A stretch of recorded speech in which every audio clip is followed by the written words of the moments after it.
Hello বন্ধুরা, রঞ্জিতার ঘরোয়া রান্নাঘর থেকে তোমাদের সবাইকে স্বাগত জানাই। আজকে একটা নতুন রেসিপি নিয়ে এলাম, তালের বড়া। প্রথমে আমি তালের খোসাটা ছাড়িয়ে নিচ্ছি। খুব সহজ একটা রেসিপি, কিন্তু খেতে খুব সুস্বাদু। সামনে জন্মাষ্টমী, তাই উপলক্ষে তোমাদেরকে আমি তালের বড়া বানিয়ে দেখাচ্ছি। যদি রেসিপিটা ভালো লাগে তোমরা এইভাবে করে দেখতে পারো। এবার আমি রসটা বের করে নেব। এরকম একটা গ্রেটার থাকলে রসটা সুন্দর করে বের করে নেওয়া যায়। আমি প্রতি বছর জন্মাষ্টমী উপলক্ষে তালের বড়া বানিয়ে আমার বাড়িতে গোপাল আছে, গোপালকে দেই। তবে এবার তোমাদেরকে আগে একটু বানিয়ে দেখাচ্ছি তালের বড়া কিভাবে বানালে নরম তুলতুলে হবে। এবার নারকেল কুড়ো দিয়ে দিলাম, অর্ধেকটা নারকেল, চিনি দিয়ে দিলাম 1 বাটি, সুজি দিয়ে দিলাম 1 বাটি, আর ময়দা দিয়ে দিলাম। কেউ কেউ আবার চালের গুঁড়ো দিয়েও বানায়, আমিও বানাই, কিন্তু আজকে আমি সুজি ময়দা দিয়েই বানিয়েছি। যদি রেসিপিটা ভালো লাগে তোমরা এইভাবে করে দেখতে পারো। এবার সব কিছু একটু সময় ধরে মেখে নেব। সামান্য একটু নুন দিয়ে দিয়েছি, সেটা দেখাতে ভুলে গেছি।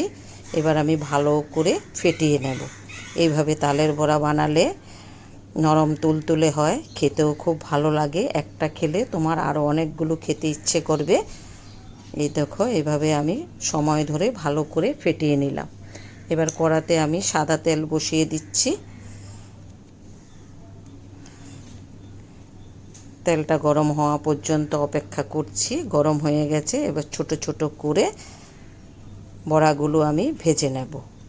এইভাবে বড়াগুলো ভাজলে খেতে খুব সুস্বাদু হয়। এই দেখো, সবগুলো আমি একটু সময় ধরে আস্তে আস্তে করে বানিয়ে নেব।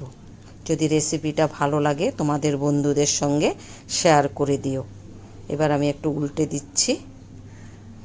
তালের বড়া বানাতে বেশি একটা সময় লাগে না, কিন্তু খেতে খুব সুন্দর হয়। সবাই তালের বড়া খুব পছন্দ করে, আমার বাড়িতেও সবাই খুব পছন্দের একটা রেসিপি। এই দেখো, এইভাবে আমি সবগুলো আস্তে আস্তে করে বানিয়ে নেব। বড়াগুলো হয়ে গেছে, এবার আমি তুলে নিচ্ছি। দেখো, দেখতে কি সুন্দর হয়েছে, দারুণ লাগছে দেখতে। এই দেখো, এইভাবে আমি সবগুলো আস্তে আস্তে করে করে নেব। দেখো, দেখতে কি দারুণ হয়েছে। যদি রেসিপিটা ভালো লাগে কমেন্ট করে জানাবে, আর সবাই একটু শেয়ার করে দিও। সবাই ভালো থেকো, সুস্থ থেকো, পাশে থেকো, তোমাদের কাছে ছোট্ট অনুরোধ থাকলো।